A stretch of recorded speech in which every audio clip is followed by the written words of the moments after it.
We are looking at how to pronounce this word and more confusing vocabulary in English. Stay tuned to the channel.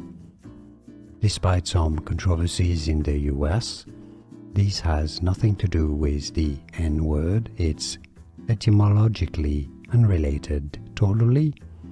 Niggardly. Niggardly is how it's said. We are looking at how to pronounce this word and more confusing vocabulary in English. Stay tuned to the channel.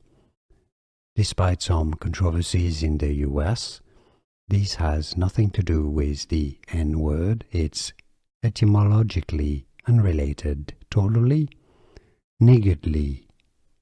Niggardly is how it's said. Here are more videos on how to pronounce more confusing words and names too many mispronounced. Like this video if you found it useful. I appreciate your support. I'll see you soon and thanks for watching.